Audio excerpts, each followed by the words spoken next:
Electrohomoeopathy के अध्ययन के क्रम में आज हम लोग एनाटॉमी और फिजियोलॉजी वाले भाग में अध्ययन करेंगे नर्व के रोग। तंत्रिका के कौन कौन से रोग होते हैं इस पर हम चर्चा करेंगे। इसके पहले वाले क्लास में हम लोगों ने आपको नर्व क्या होता है, इसकी सबसे सूक्ष्म इकाई न्यूरॉन की बनावट और नर्व कितने प्रकार के होते हैं, कहाँ कहाँ से आपके शरीर में निकलते हैं, है ना, इन सभी बिंदुओं पर हमने चर्चा किए थे। आज हम लोग स्पेशली इन नर्व के रोगों के बारे में चर्चा करेंगे, केवल नर्व के रोग, है ना।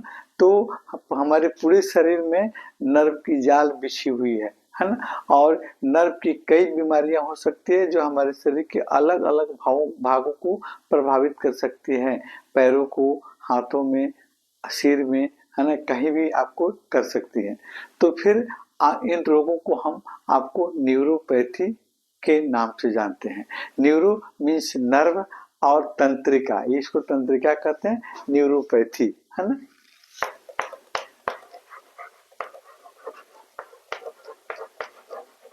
पैथी, न्यूरो मीन्स नर्व होता है, पैथी आपको पैथी मीन्स बीमारी, है ना।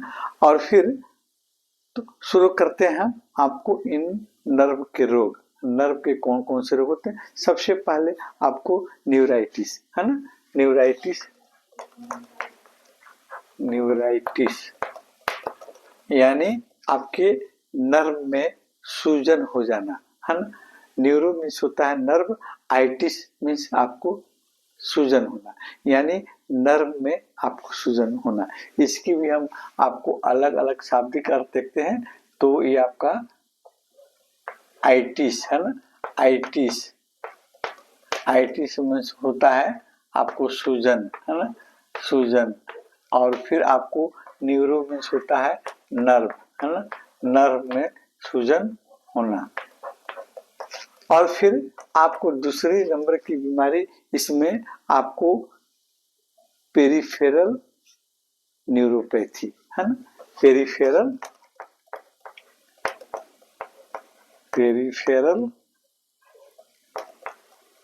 न्यूरोपैथी।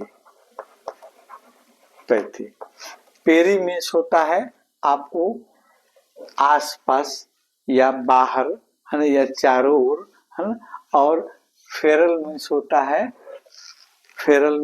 है संबंधित या जुड़ा हुआ, है ना, यानी हमारे शरीर के बाहरी भाग से संबंधित, यानी नर्व आपको वैसा, जैसे पेरिफेरल नर्व का हम सबसे अच्छी तरह से समझ सकते हैं कि सबसे जैसे हमारा नर्वस सिस्टम दो पार्ट में बटा होता है। एक आपका सेंट्रल नर्वस सिस्टम जिसको सीएनएस कहते हैं, जिसमें हमारा ब्रेन और स्पाइनल कॉर्ड रहता है, और फिर दूसरा इसका पार्ट होता है आपको पेरिफेरल नर्वस सिस्टम।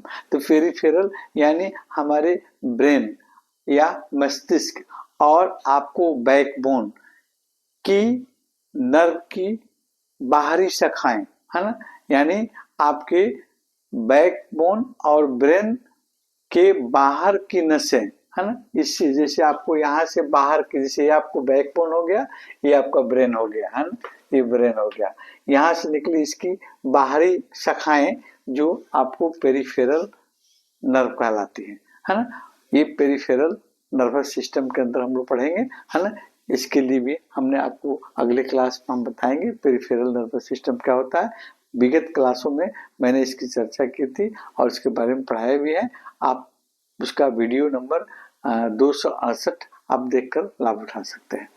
अभी हम लोग नर्व की डिजीज के बारे में अध्ययन कर रहे हैं। तो आज हम पेरिफेरल न्यूरोपैथी यानी हमारे आपके शरीर के बाहर के नर्व होते हैं उसका क्षतिग्रस्त हो जाना या बीमारी उसमें हो जाना, है ना। तो इसमें कारण हम देखेंगे किस कारण से ये आपको बीमारियां आपको होती है पेरिफेरल नर्व में, कैसे पेरिफेरल नर्व क्षतिग्रस्त हो जाता है, खराब हो जाता है, बीमारी कैसे हो जाती है, इस पर हम चर्चा करेंगे। तो सबसे पहले कारण आपको होता है, सबसे पहला कारण हम देखेंगे इसमें कि आपको विटामिन की कमी, है ना। जैसे हमारे शरीर में विटामिन B12 की, B6 की, B1 की कमी हो जाए या पोषक तत्व की कमी, है ना, भोजन में हमारे पोषक तत्व की कमी हो जाए तो इसके कारण हमारे नर्व आपको कमजोर पड़ जाती है, क्षतिग्रस्त हो जाती है। दूसरा कारण आपको डायबिटीज हो सकता है। जैसे आपको लंबे समय तक आपको डायबिटीज का कंट्रोल नहीं रहना और इसमें आपको हमारी नर्व कमजोर होने लगती है और फिर नसों पर प्रेशर, दबाव पड़ना या चोट लग जाना, कारण नसें खराब हो सकती है, फिर वहां के उस ऑर्गन में आपको डिजीज आपको देखने को मिलता है। उसके बाद में आपको बैक्टीरिया और वायरस का संक्रमण, है ना, तो बैक्टीरिया और वायरस के संक्रमण के कारण भी हमारी नसें आपको संक्रमित हो जाती हैं, क्षतिग्रस्त हो जाती हैं और उसके चलते कई तरह के लक्षण आपको देखने को मिलते हैं। दवाओं का प्रभाव, है ना, ज्यादा मात्रा में हम दवा, एनाल्जेसिक दवा या एंटीबायोटिक दवा, लंबे समय तक डिप्रेशन की दवा लेने के चलते भी आपके हमारी नसें आपको कमजोर पड़ने लगती हैं और उसमें क्षतिग्रस्त हो सकते हैं। किडनी और लीवर का आपका फेलियर होना, है ना, जैसे आपका किडनी लंबे समय तक अच्छा कार्य नहीं कर रही है, फिल्टर नहीं कर रही है या आपका लीवर सही से काम नहीं कर रहा है, तो फिर हमारे शरीर में जो ब्लड में जो भी आपको टॉक्सिन है वो बाहर नहीं निकल पाते हैं और वो फिर आपके नर्व को कमजोर करने में आपको उसकी मुख्य भूमिका होती है। उसके बाद में आप देखिएगा कि आपको हेरिडेटिकल वंशानुगत भी होता है, ऑटो इम्यून डिजीज के कारण भी हो सकता है। जैसे आपको आपके शरीर में की प्रतिरक्षा प्रणाली अगर किसी कारणवश आपको बाहरी बैक्टीरिया वायरस को नहीं पहचान पाती है या आपके शरीर में कोई प्रतिक्रिया और इसको नहीं सही से आपको पहचान कर पाती है और अपने खुद के सेल्स, है ना, शरीर के गुड सेल्स को, अच्छे सेल्स को पर भी अटैक कर जाती है ना, उसको नष्ट करने लगती है ना। और फिर नशा, है ना, जैसे शराब और अन्य तरह के अन्य तरह की नशा लेने के बाद में भी आपकी नसें कमजोर हो सकती हैं। ये रहा आपको कुछ नर्व के खराब होने का, बीमार पड़ने का, क्षतिग्रस्त होने का कारण।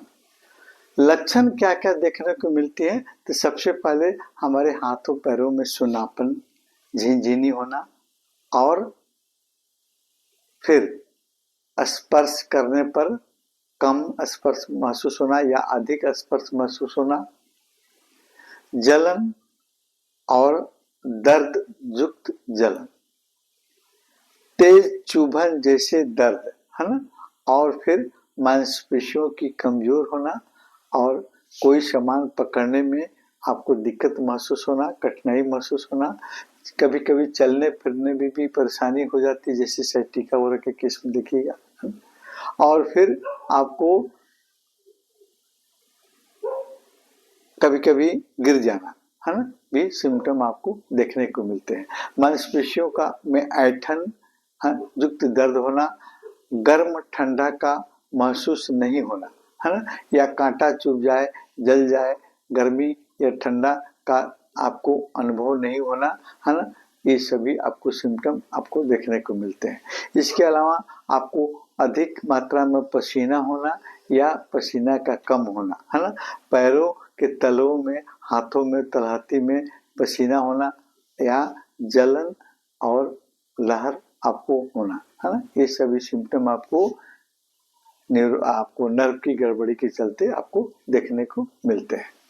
जैसे पेशेंट आपको जूता चप्पल का प्रयोग नहीं कर पाता है, उसकी आपको अजीब महसूस होता है, रात में आपको पैरों को ढक कर नहीं सो पाता है, कभी कभी पैरों पर पानी गिराने लगता है ना, इस तरह के भी सिम्टम आपको देखने को मिलता है। रात में बेचैनी हो जाती है, नींद कम आती है, कभी कभी पेट से संबंधित बीमारी, पेट में अपच होना, गैस होना, पेट में दर्द होना भी आपको महसूस होता है ना, बीपी का कम या अधिक होना, है ना, घाव देर से भरना, है ना, और फिर त्वचा में सेंसेशन का कम हो जाना, है ना, इस तरह के सिम्टम आपको देखने को मिलते हैं।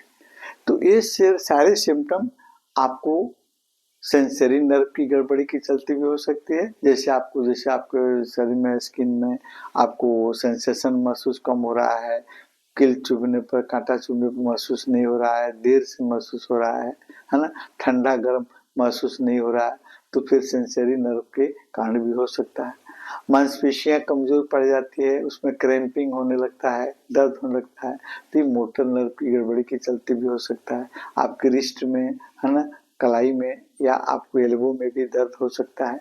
यानी हमारे शरीर में जो पेरिफेरल नर्व है, आपको इसमें गड़बड़ी होने के चलते शरीर का लगभग सभी भाग आपको रोगग्रस्त हो सकता है ना। और उसमें जैसे हाथ, पैर, मांसपेशियां, त्वचा, आंतरिक अंग, है ना, हार्ट और आपको डाइजेस्टिव ऑर्गन भी प्रभावित आपको होते हैं। इलेक्ट्रोहोम्योपैथिक औषधि आपको, इलेक्ट्रोहोम्योपैथिक औषधि जो है, इन आपको नर्व के रोगों में सबसे कारगर औषधि आपको एस ग्रुप की S1, एस ग्रुप की आप S1, S5 और S10, है ना, ये 3 औषधि आपको एस ग्रुप से, सी ग्रुप से C1, C5, है ना, और फिर आपको F ग्रुप से F1, भारवन और फिर आपको एंजाइटी ग्रुप की औषधि E3, है ना। इन सभी औषधियों के साथ साथ में इलेक्ट्रिसिटी आपको WE, है ना, RE, YE, G और आपको B, है ना। ये सभी इलेक्ट्रिसिटियां आपको नर्व से रिलेटेड डिजीज में आपको अच्छी आपको सफलता देती हैं, कार्य करती हैं। इन सभी औषधियों को लेकर हम विभिन्न तरह के आपको नर्व के से रिलेटेड डिजीज को ठीक कर सकते हैं। शेष फिर अन्य तरह के आपको रोग के बारे में कल हम चर्चा करेंगे।